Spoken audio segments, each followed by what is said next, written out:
नमस्कार शेतकरी बंधूंनो. मी डॉक्टर संतोष बोथे. सध्या शेगाव येथील सरस्वती महाविद्यालय येथे काम करतोय. तसेच AI सेन्स नावाची एक कंपनी आहे. त्या कंपनीचा मी फाउंडर आहे. संपर्काकरता माझा मोबाईल नंबर आणि ईमेल आयडी येथे देतो. तर मी आज आपल्यासोबत काही माझे विचार शेअर करणार आहे. हा प्रोग्राम आयोजित करण्याकरता पवनजी भाऊ यांना खूप खूप धन्यवाद. खऱ्या अर्थानं अशा प्रोग्रामची आपल्याला गरज आहे. आपले पूर्वज आपल्याला सांगून गेले. आपण खूपदा ऐकलंय, पण कधीच समजलं नाही किंवा आजची परिस्थिती आपल्याला तसं ते मान्य करू देत नाही, की असं हे आहे किंवा ही सत्य परिस्थिती आहे. आपल्या पूर्वजांनी आपल्याला सांगितलंय, उत्तम शेती, मध्यम व्यापार आणि कनिष्ठ नोकरी. तर नेमकं याच्या उलट चित्र आपल्याला आपल्या सभोवताल पाहायला मिळतंय. तर आपण आता खरंच हे चित्र का पालटलं? हे आपल्या पूर्वजांनी सांगितलं हे चुकीचं आहे का? हे एका थोड्याशा बर्ड्स आय व्ह्यू प्रमाणे समजून घेण्याचा प्रयत्न करूया.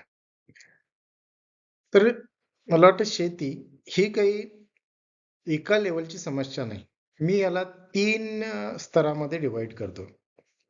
त्याला पहिल्या याला म्हटलंय मी सर्कल ऑफ कंट्रोल. म्हणजे आपण ज्या गोष्टी 100% नियंत्रित करू शकतो, त्याला मी म्हणतो सर्कल ऑफ कंट्रोल. म्हणजे जे तुमच्या आवाक्यात आहे, जे तुम्ही करू शकता, ज्याच्यावर तुमचं नियंत्रण आहे, अशाला आपण म्हटलंय की सर्कल ऑफ कंट्रोल. दुसरी जी पायरी आहे किंवा दुसरी जी स्टेप आहे, सर्कल ऑफ इन्फ्लुअन्स. जिथं आपण ज्या आपल्याला काम करायचं, जी समस्या सोडवायची, त्या आपला प्रभाव वापरून, आपली वट वापरून, आपला संपर्क वापरून म्हणजे आपण दुसऱ्यांना प्रभावित करून तो प्रॉब्लेम सोडवू शकतो किंवा ते सॉल्व्ह करू शकतो. अशा लेव्हलच्या काही समस्या आपल्या शेतीमध्ये आहेत. आणि तिसऱ्या खरंच काही काळजी करावी अशा काही गोष्टी पण आपल्या शेतीमध्ये आहेत. तर ह्या आपण एक-एक समजून घेऊया. तर या तिन्ही पायऱ्या आपण एक-एक करून समजून घेऊ. नेमक्या या प्रत्येक पायरीवरील समस्या काय आहेत? त्या आपण सोडवू शकतो का? आणि सोडवायच्या तर कशा? सगळ्यात मला वाटतं, आपण सगळे शेतकरी किंवा सगळे जे उत्पादक आहेत, जे शेती करतात, हे एक सगळ्यात मोठी जी चूक करतात ते म्हणजे आपण बाजारात जे आवश्यक आहे, ते पिकवायचे, की आम्ही जे पिकवतो ते विकण्याचा प्रयत्न करतो. मला वाटतं आपण मॅक्सिमम शेतकरी, जास्तीत जास्त शेतकरी दुसऱ्या कॅटेगरीत येतो. आपली अशी अपेक्षा असतं, मी जे पिकवलं म्हणजे ते चांगलंच आहे आणि ते लोकांनी विकत घेतलं पाहिजे. वास्तविकता याचं जर सोपं उदाहरण घेतलं, तर तुम्ही समजा कपड्याच्या दुकानात गेले आणि त्या कपड्यावरती एक छोटासा कॉर्नरला एक डच्चू आहे किंवा एक थोडंसं काहीतरी त्याच्यात डॅमेज आहे. तुम्ही ते विकत घ्याल का? हेच तुमच्या तंत्र, हाच नियम आपल्या शेतमालाच्या बाबतीत लागू होत नाही का? तुम्ही पिकवलेलं लोकांनी का घ्यावं याचं उत्तर आपल्याकडे नाही आहे. तर मग आपल्याकडे पर्याय काय उरतो? तर बाजारात जे विकल्या जातं, ज्याची आवश्यकता आहे, असं आपण काहीतरी पिकवलं पाहिजे. तर ही एक पहिली समस्या जी आपण मला वाटतं या समस्येतच मी तुम्हाला उत्तर सांगितलंय. दुसरं आहे शेती स्तरावरील काही समस्या आहेत. जेव्हा शेती करताना आपल्याला ज्या अडचणी येतात, पहिल्यांदा शेतीचं संरक्षण. त्याच्यात मग वन्य पाळीव प्राणी, डुकरांचा त्रास आहे, हरणांचा त्रास आहे, काही ठिकाणी मोकाट जनावरांचा त्रास आहे. तर याकरता पर्याय काय? बरेच लोकं ताराचं कुंपण करतात. त्या ताराच्या खालून पण घर करून डुक्कर येतं, नुकसान करतं. खातं एक आणि नुकसान करतं 100. तर सगळ्यांनी तुम्ही कमी अधिक प्रमाणात अनुभवलेलं असेल. याच्याकरता शासन स्तरावर स्कीम पण आहे आणि याच्याकरता पर्याय म्हणजे आपण सोलर पॉवर्ड इलेक्ट्रिक कुंपण करायचं.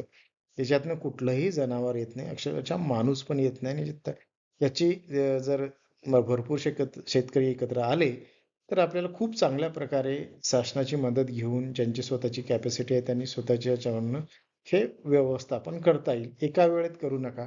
शेती जवळ-जवळ असेल तर 4 लोकांनी मिळून एकत्र या. 4 बाउंडरी प्रोटेक्ट करण्यापेक्षा तुमच्या शेताची एकाला एकच बाउंडरी प्रोटेक्ट करायला लागेल. तर सामूहिक काही गोष्टी करता आल्या, तर हे मला वाटतं तुम्हाला व एक 4 पैकी एकच पर्सेंट कॉस्ट लागेल. तर असंही काही विचार करायला हरकत नाही. तर त्याचा पर्याय आहे इलेक्ट्रिक कुंपण हे केलं पाहिजे. दुसरी आहे तण व्यवस्थापनाची संस्था. आता बरेचसे लोकं यांच्यावरती तणनाशक फवारतात आणि याचे काही मी आता तिसऱ्या पायरीवर तुम्हाला सांगणारच आहे. सध्या त्याच्यावर डिटेल बोलत नाही.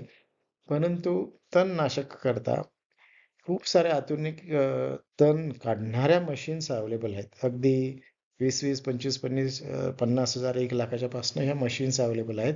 या सहकारी तत्वावरती ही मशीन स्वतःच तण कुठलं, पीक कोणतं, तुमच्या शेतात घेऊन तिला पीक दाखवलं, त्या पिकाचे ते प्रोफाईल तयार करतं मशीन आणि ते पीक सोडून सगळं तण ते मशीन चालवले तर तुम्ही काढू शकता. ते प्लेपेक्षा फास्ट रिकॉग्नाइज करू शकतं. असं तंत्रज्ञान सध्या अवेलेबल आहे.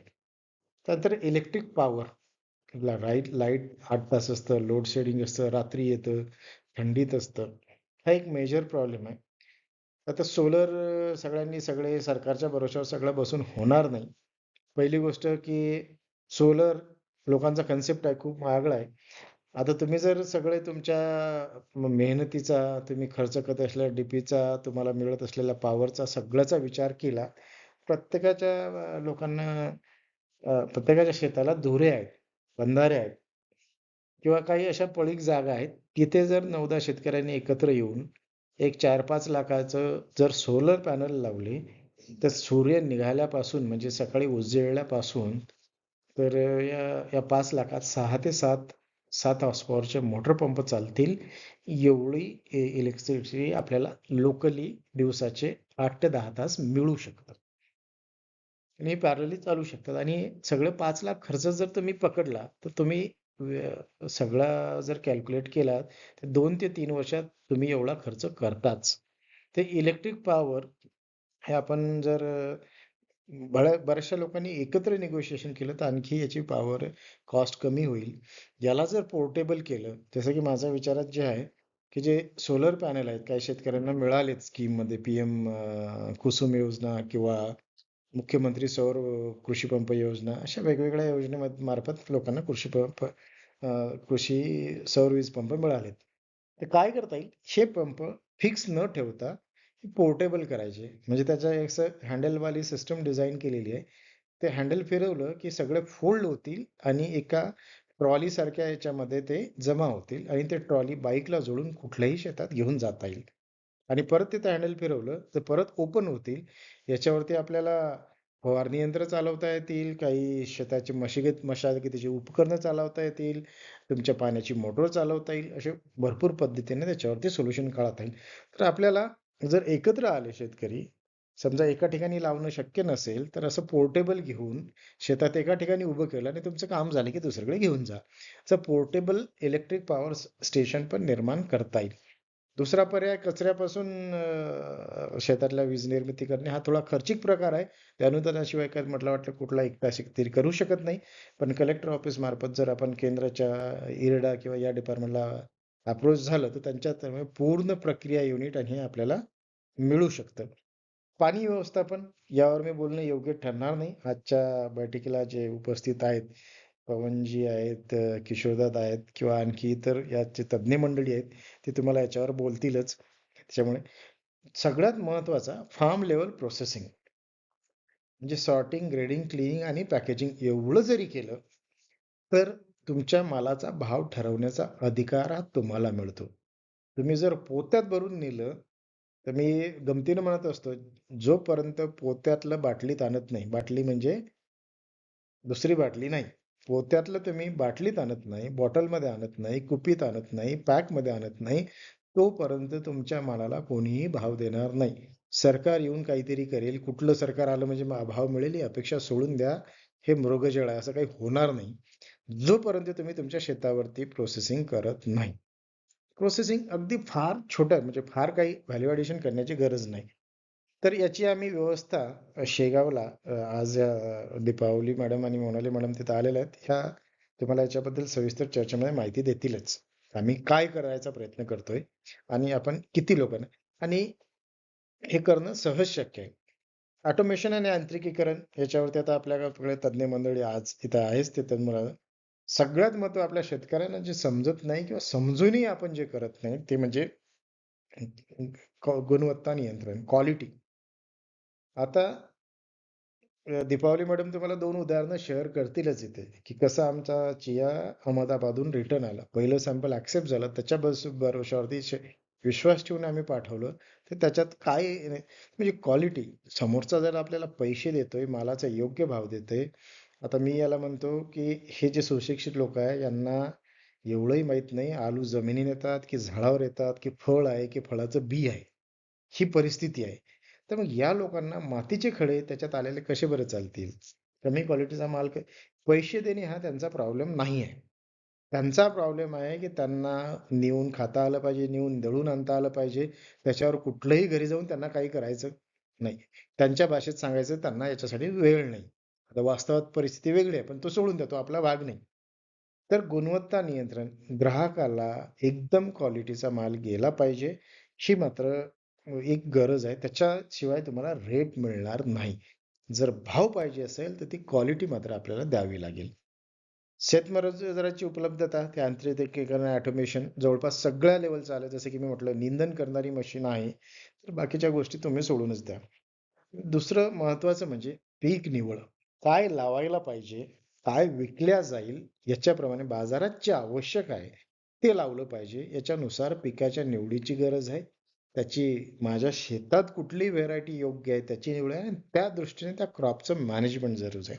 तर मला वाटतं ह्या सगळ्या समस्या आपण सोडवू शकतो. यांनी आमच्या स्तरावर आम्ही याचं सोडवण्याचं याचं प्लॅनिंग सुरू केलेलं आहे आणि काही प्रमाणात आम्ही त्या सोडवल्या सुद्धा आहेत आणि आणखी मोठ्या प्रमाणात आपण त्याच्यावरती काम करतोय. तर दुसरी पायरी आहे प्रभावाचे वर्तुळ. आपल्या प्रभावाचे वर्तुळ म्हणजे जे आपण कुणावरती प्रभाव टाकून आता प्रत्येक गोष्ट स्वतः करण्याचा प्रयत्न केला तर आपण त्याच्यात काही सक्सेस होणार नाही. जसं की ज्याला विक्रीचे स्किल नाही त्यांनी विकू नये. ज्याला शेती चांगली करता येते त्यांनी शेतीच चांगली करावी. ज्याला पॅकेजिंग करता येतं त्याने पॅकेजिंग करावं. ज्याला मार्केटिंग करता येतं त्याने मार्केटिंग करावं. ज्याला आउटलेट चालवता येतं त्यांनी आउटलेट करावं. अशी आपल्याला हे साखळी जोडावी लागेल. म्हणजे ज्यांच्यावरती आपण प्रभाव टाकून ह्या गोष्टी जे इन्फ्लुअन्स करून ज्याला आपल्याला जमत नाही ना, ते एक मार्केटिंगवाला तुमच्यासोबत जोडा, एक सेल्सवाला जोडा, एक आउटलेटवाला जोडा. त्याला मी 2 विभागात विभागले. पहिला आहे फॉरवर्ड लिंकेज म्हणजे माझा उत्पादित माल त्याच्या कन्झ्युमरपर्यंत, त्याच्या ग्राहकापर्यंत पोहोचवणे याला म्हटलं मी फॉरवर्ड लिंकेज. याच्याकरता आपल्याला खरंच खूप मोठ्या मार्केटची गरज आहे का हो? तर माझं उत्तर नाही. मुंबईतल्या 2, पुण्यातल्या 2, नागपूरच्या 2 मोठ्या-मोठ्या सोसायटी पकडल्या. मगरपट्टा सिटी नावाची सोसायटी आहे. तिथं 12,000 फ्लॅट्स आहेत. एका घरात 4 लोकं जर 3 लोकं जरी एव्हरेज पकडली, तर 12,000 फ्लॅट गुणिले 3 एवढे लोकं तिथे राहतात आणि कितीही पैसे द्यायला हे लोकं तयार. पैसा यांच्यासाठी प्रॉब्लेम नाही. तशा 4-5 ठिकाणी जर आपण आउटलेट निर्माण केले, तर आपल्याला मॅनेजमेंटचा ताण कमी होईल. पर्यायाने त्याचा लागणारा खर्च कमी होईल आणि हे त्यांना 2-3 पद्धतीने करू शकतो. ऑनलाईन देऊ शकतो त्यांना. त्याच प्रकारचं पोर्टल आम्ही निर्माण केलंय. ई-कॉमर्सच्या माध्यमातून देऊ शकतो. तेवढ्याच ठराविक लोकेशनला किंवा स्थानिक आउटलेट आपण तिथे निर्माण करू शकतो. आणि लक्षात घ्या 30% मार्जिन तुम्हाला द्यावं लागेल विकणाऱ्या लोकांना. त्या सगळ्या कंपन्या ज्या प्रिन्सिपलवरती काम करतात, Googleचं तुम्हाला उदाहरण सांगतो. Googleचा जो रेव्हेन्यू Google मोठं का झालंय? तर Google जवळपास त्याचा कमावलेल्या 70% रेव्हेन्यूचा वाटप करतं. तीच लोकं त्यांचं आता YouTube चॅनल उदाहरण Googleला रेव्हेन्यू जातो. तुम्ही तयार केलेल्या, तुम्ही सांगितलेल्या, तुमच्या नॉलेजवर Google पैसे कमवतंय. कारण की तुमचे व्हिडिओ लाईक करण्यासाठी तुम्हीच मार्केटिंग करताय म्हणजे YouTubeचं मार्केटिंग करताय. तर अशा प्रकारे ह्या YouTubeच्या मार्केटिंग केलेल्या प्रत्येकाला Google त्याचा शेअर देतं. ते 70% देतं. परंतु मी म्हणतोय की नॉर्मल याच्यामध्ये कुठल्याही प्रॉडक्टला बघा, कुठल्याही याला बघा, विकणाऱ्याला मार्जिन किती आहे? विकणाऱ्याने तुमचा माल का विकावा? कोणाला काही पडलेलं नाही, की तुमचा माल क्वालिटी आहे, चांगला आहे. त्यालाच विकणाऱ्याला काय फायदा या बेसिसवरती तो विकला जातो. ते फॉरवर्ड लिंकेजच्या माध्यमातून आपल्याला सॉल्व्ह करण्याची गरज आहे. दुसरी पायरी आहे, ती म्हणजे बॅकवर्ड लिंकेज. आपल्याला ग्राहकांना योग्य वस्तू पोहोचवायच्या आहेत. तो मधातला जो आपला सेल्स करणारा आहे, त्याला 30% कमिशन देतो म्हणून काही विकू नका. हे काही जास्त दिवस चालत नाही. याला जर लाँग लाईफ चालवायचं असेल, याला जर जास्त वेळेकरता सस्टेनेबल पद्धतीने चालवायचं असेल, तुमचा माल त्या क्वालिटीचा, त्या प्रतीचा, विषमुक्त, ज्या नैसर्गिक पद्धतीने काय म्हणायचं तुम्ही त्या पद्धतीने तुम्ही केलं पाहिजे. तर मग याच्या हे विषमुक्त करण्यासाठी आपण आपल्या लेव्हलला काही कीटकनाशक तयार करू शकतो का? कुठले फर्टिलायझर आपण वापरू शकतो का? कुठले बूस्टर आपण शेतावरती वापरू शकता? जसं की बोरू ढेंचा पेरून वखरून टाकलं तर त्याचं बूस्टर होतं. अशा भरपूर गोष्टी आहेत. तर याही गोष्टी आता प्रत्येक शेतकरी काही स्वतःच्या शेतात करणार नाही. मग म्हणून मला प्रभावाचे वाटू. गावातल्या एकाला तुम्ही इन्फ्लुअन्स करा. त्याला ह्या सगळ्या वस्तू तयार करायला लावा आणि त्याच्याकडून तुम्ही विकत घ्या. म्हणून याला मी प्रभावाचे वर्तुळ म्हणतो. कारण हे प्रभाव टाकून तुम्ही करून घेऊ शकता. तुम्हाला स्वतःला करायचं नाही. तिसरी पायरी जी आपल्या सगळ्यांनी काळजी केली पाहिजे आणि मला वाटतं एक नागरिक म्हणूनही आपलं कर्तव्य आहे, की आपण ज्या विचाराने इथे एकत्र जमलोय, त्या सगळ्यांवरती सगळ्याचा विचार करता मला वाटतं आपण सगळ्यात तिसरी पायरी जी आहे त्याला म्हणतो मी चिंतेचं वर्तुळ. याच्यात मी दिलंय भारतातील गंभीर आजार. जर मी हार्ट डिसीज, हृदयाचे आणि त्याच्या रक्तवाहिन्या संबंधीचे रोग जर बघितले, तर वर्षाला जवळपास 24 लाख लोक यांनी मरतात. कोरोनापेक्षा कितीतरी पटीत जास्त. आणि ही रेकॉर्डेड फिगर्स आहेत. याच्या उपचाराची किंमत आहे 3.5 लाख. तर विचार करा, असं जर अन्न तुम्ही देताय, की जे डिसीज वाचू शकतं, म्हणजे त्याचे 3.5 लाखाचा इलाज वाचवता येतो. मग आपलं अन्न महाग आहे की स्वस्त आहे हे आपल्याला याच्यावर चिंता करण्याची गरज आहे. लंग्स डिसीजनं 10-11 लाख लोक मरतायत. कॅन्सरनी 5-6 लाख लोक मरतायत. लिव्हरच्या आजारामुळे 2-2.5 लाख लोक मरतायत. किडनीच्या आजारामुळे 2-3 लाख लोक दरवर्षी मरतायत. आणि यांचा सगळ्यांचा इलाजाचा खर्च लाखात आहे वर्षाचा. ह्या जर विचार केला, तर आपण खरंच वाचू शकतो. आता दीपावली आणि मोनाली मॅडम तुम्हाला सांगतीलच, की अन्न हे कसं औषध म्हणून वापरता येऊ शकतं. तर हा एक आता हे बघा, याच्यातले किती कीटकं आपण जिवंत ठेवलेत हो. हे सगळे आपल्याला मदत करणारी यंत्रणा होती शेतावरची. बाजूची आपल्याला उजव्या साईडची आपल्याला दिसते वाढली, ही आपल्याला डिस्ट्रॉय करणारी यंत्रणा आहे. हे तुम्हाला शेतात रोज दिसेल आणि डाव्या साईडची आहे, ही आपण मारून टाकलेली, डिस्ट्रॉय केलेली आहे. मग पर्याय काय? तर मला वाटतं पहिल्या स्टेपमध्ये आपण जे काही पिकवतोय सगळं मिळून, याचं रूपांतर पॅक फूडमध्ये जसं की हृदयरोगांसाठीच्या लोकांचा महिनाभराचा अन्नाचा पॅक. डायबिटीजच्या लोकांसाठीचा आता आमच्याकडे तशा एक्सपर्टीज आम्ही तयार केल्या, की डायबिटीजच्या लोकांनी काय खावं? हार्ट डिसीजच्या लोकांनी महिनाभर काय खाल्लं पाहिजे? कुठलं तेल खाल्लं पाहिजे? कुठले गहू वापरले पाहिजे? ज्वारी वापरली पाहिजे का बाजरी? हे सगळं त्याच्यावरती अभ्यास करून तसे आता 4-5 गोष्टी ज्या घराघरात आहेत, जे त्याला इलाज म्हणून ह्या अन्नाच्या स्वरूपात, फूड पॅकच्या स्वरूपात मध्ये जी लोकं पैसे देतात, त्यांना विकलं पाहिजे. कारण समाजसेवा करायलाही पैसे लागतात कोणाची मदत करायची असेल तर. त्याच्यामुळे ज्यांच्याकडे पेइंग कॅपॅसिटी आहे, बाकीच्यांना तुम्ही त्याची जी कमावल्यावर प्रॉफिट आहे, ज्यांना गरज आहे त्यांना फ्री द्या ना. माझं काही म्हणणं नाही. पण ज्यांना जिथनं हे रॉबिनहूडवाली भूमिका आपल्याला पे करायची आहे. तसंच व्यक्तिविशेष फूड पॅक पण देता येईल. जसं क्रीडापटूला वेगळं डाएट लागतं. विद्यार्थ्यांसाठी वेगळं लागतं, मजुरांसाठी वेगळं लागतं. तसेही आपल्याला आजकाल म्हणतो आपण इन्स्टंटचा जमाना आहे. पण खरंच हा इन्स्टंटचा जमाना आज आलाय का हो? आपल्याकडे खारोळ्या होत्याच की. डब्यातून मूठभर काढल्या, शेंगदाण्यासोबत गेले, की त्या माणसाची हिमोग्लोबिन कधीच कमी झालं नाही. कुरड्या होत्या, धापुड्या होत्या, रेडी टू कुक आणि रेडी टू ईट हा पण पूर्वापार करत आलोय. मागच्या साथीच्या रोगाच्या वेळेत लोकांनी वर्षभर घराच्या बाहेर पडले नाही, तरी त्यांच्या घरात खाण्यापिण्याचा तुटवडा झाला नाही. आज 8 दिवस बाजार बंद राहिल्यावर लोकं उपाशी मरायची वेळ येते. भाजीपाला मिळत नाही. हे आपल्या पूर्वजांचं नव्हतं. तर आपले ओरिजिनल गोष्टी आपल्याला परत आणण्याची गरज आहे. तर आता हे जर डिटेलमध्ये गेलं, तर हे समस्या आहेतच. आपण प्रक्रिया करत नाही. आपण शेतातून ताटापर्यंत नेईपर्यंत 80% न्यूट्रिएंट्स घालवतो आणि आपण जे मूळ समस्या आहेत, आपल्याकडे सगळं आहे, पण त्याला आपण या चित्रात जसं दिसतंय, तशा या रिसोर्सेसचा वापर करतोय. आपण टीममध्ये काम करतोय, पण हे टीम इन्क्लाइंड नाहीत. विकणारी टीम पाहिजे, बॅकवर्ड लिंकेजवाली पाहिजे, फॉरवर्ड लिंकेजवाली पाहिजे, फार्मर प्रोड्युसर्स पाहिजेत. ह्या सगळ्या टीमनं जर काम केलं, अदरवाईज या चित्रात दिसते तसं रूळ तर बनेल तर, पण त्याच्यावर रेल्वे धावू शकणार नाही. आणि सगळ्यात महत्त्वाची या चित्रात दाखवल्याप्रमाणे मानसिकता. ही मानसिकता बदलणं फार गरजेचं आहे. तर मला माझा जो मेसेज पोहोचवायचा होता, तो मला वाटतं बऱ्यापैकी मी पोहोचवला. मी फक्त समस्याच सांगितल्या नाही, त्या समस्येवरती काय समाधान आपण काढू शकतो, हेही तुम्हाला सांगितलं. तर काही तुमचे प्रश्न असल्यास तुम्ही मांडा. दीपावली आणि मोनाली त्याला आन्सर देण्याचा प्रयत्न करतील आणि परत याच्या आणखी सविस्तर अभ्यास करून याच्यावरचे पर्याय काढून जानेवारीमध्ये आपण परत एकदा गोगरीला किंवा शेगावला भेटू आणि याच्यावर आणखी सविस्तर चर्चा करून कामाला सुरुवात करू. आपल्या सगळ्यांनी मन लावून हे सगळं ऐकलं त्याबद्दल सगळ्यांचे खूप खूप धन्यवाद. आणि एक सांगू इच्छितो, एकत्रने मला वाटतं आज जे आपण सगळे एकत्र आलो ही सुरुवात आहे. आपण असेच जर एकत्र राहिलो तर ती प्रगती असेल आणि आपण जर एकत्र काम केलं तर ते मात्र आपलं यश असेल. धन्यवाद.